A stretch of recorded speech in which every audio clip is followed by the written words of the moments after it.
Conservation of momentum is one of the most powerful laws of physics. If you have a closed system with no outside forces, conservation of momentum is inviolable. It can't go wrong. Conservation of momentum is one of the fundamental laws on which the whole universe works. You can't break it. The universe won't let you break it. Bearing this in mind, let's try a little bit of particle physics and watch conservation of momentum go pro. Particle problem. A pion, minding its own business but not very stably, decays. It turns into an electron, a positron, and a gamma particle. In this interaction, as in all explosions, collisions, and any other interactions, momentum is conserved. If the original pion had 5 units of momentum, the gamma had 4, and the electron had -1. What must the momentum of the third particle be? Again, we had an original with 5, breaking into 3 pieces, one of which is 4, one of which is -1. What's the momentum of the third piece? Pause, write the problem down in your notebook, include little arrows for which way everything is moving, and press play when you've got the answer. Ready? You sure? Well, we got a grand total of 5. 4 plus -1 is 3. We need 5, so the missing piece must be 2 units of momentum. 4 plus 2 plus -1 gives us our grand total of 5. This is how high-energy physics works. Only bigger machines, more numbers, and things zinging off in multiple directions instead of just one direction. But the fundamental math is the same. Your total before and your total after don't change. Now, here's the scenario. Your graduate student hands you the datasheet for your most recent experiment. The year is 1938. It is one of the last great pieces of physics that will be done before the world breaks out in war and the physicists have to choose sides. In your experiment, a neutron with 5 MeV per c of momentum decays into an electron with 1 MeV per c and a proton with 3 MeV per c. Take a look at those results again. You started with 5, and you made 2 byproducts that you tracked in your calorimeter. 1, a proton with 3, and 1, an electron with 1. Explain your results. What must have happened? This is an exercise that can only really be done in a very crowded classroom with, as in 1938, lots and lots and lots of scientists looking at the data.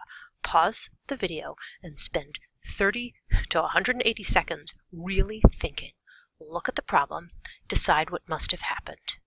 When you're ready and you have concrete ideas, or at least concrete questions, or concrete things that might have gone wrong, play the video.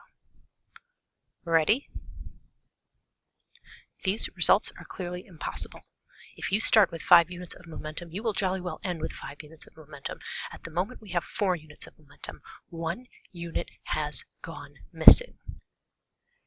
If we get on Skype or open an online discussion platform with all the other scientists who are watching this video, we will get a long list of things that probably went wrong. First and most obvious, clearly there's something wrong with the equipment. These measurements must be mistaken. Perhaps this is 2, perhaps this is 4.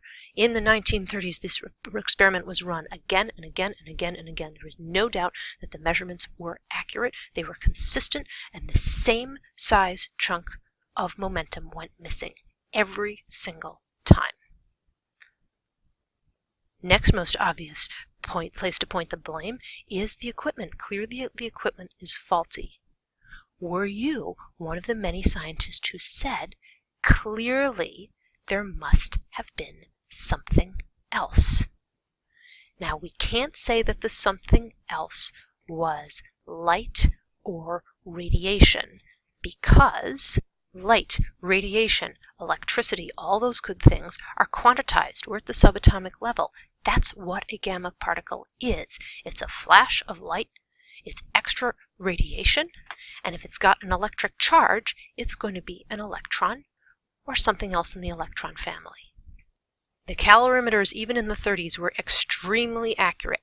They could see anything with an electric charge, a mass, or any visible properties at all.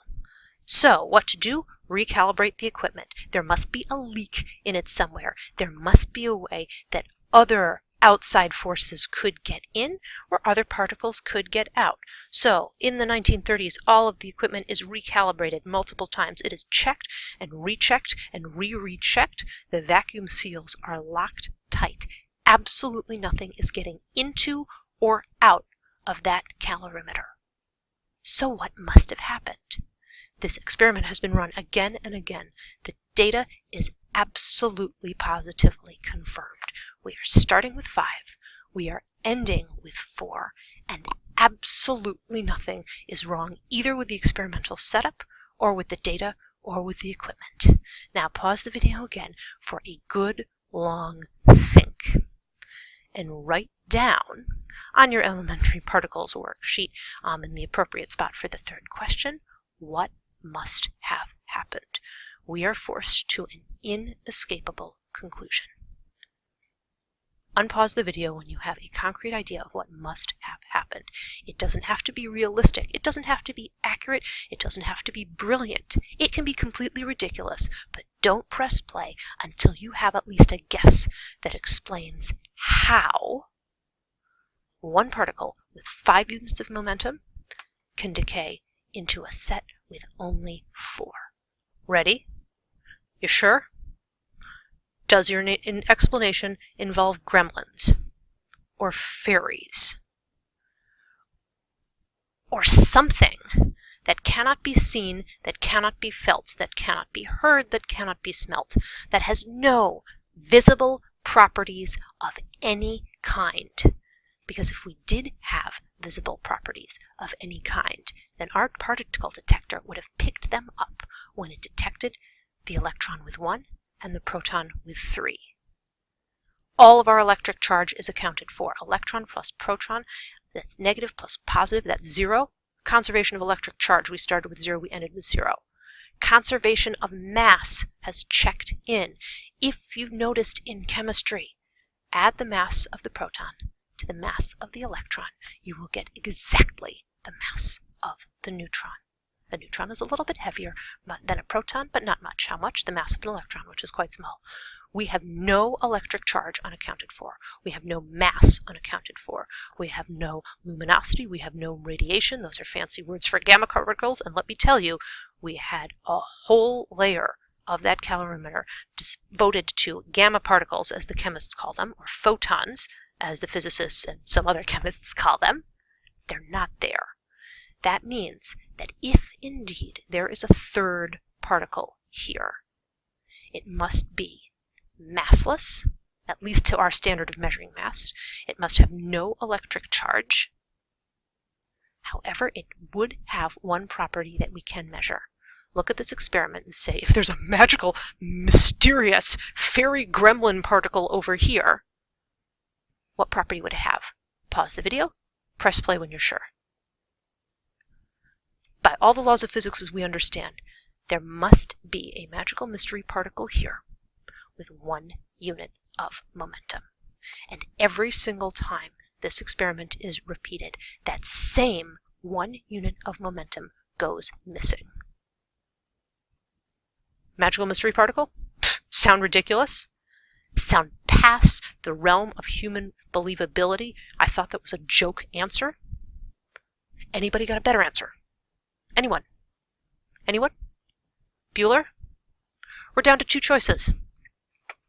Either we have a magic fairy particle, or conservation of momentum is simply not valid, and it is perfectly within the line of what we can expect of this universe to start with 5 units of momentum and end with 4, with a fail-safe experiment with watertight equipment. Which one? Pause the video and choose.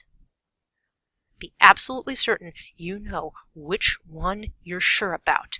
Is it conservation of momentum works, in which case we have invisible magic particles, or this is absolutely ridiculous and conservation of momentum doesn't work? Ready? Play? conservation of momentum every time. 1938, the decay of the neutron gives us incontrovertible facts that neutron decays into one proton, one electron, and one invisible massless chargeless particle that carries away the same unit of missing momentum every single time. The invisible massless chargeless fairy particle is observed experimentally in the 1970s, 30 years later. And this particle, known as the neutrino, because it has neutral charge and is so small it can't be seen, is now the cutting edge of high-energy physics research. For 30 years, the neutrino was only believed to exist because without it, we would have violated the laws of conservation of momentum. 30 years before we had the technology, the money, the energy, or the world peace to make this scientific discovery, we discovered the neutrino and all of its cousins by conservation of momentum alone. If we're going with magical fairy particles or conservation of momentum, put your money on the magical fairy particles every time, the way these physicists in Mini Boon are doing as they fill their detector with water, surf around it on a little zodiac graph, tinkering up their detectors, and move on from Mini Boon to Micro Boon right here at Fermilab in the next generation of neutrino physics.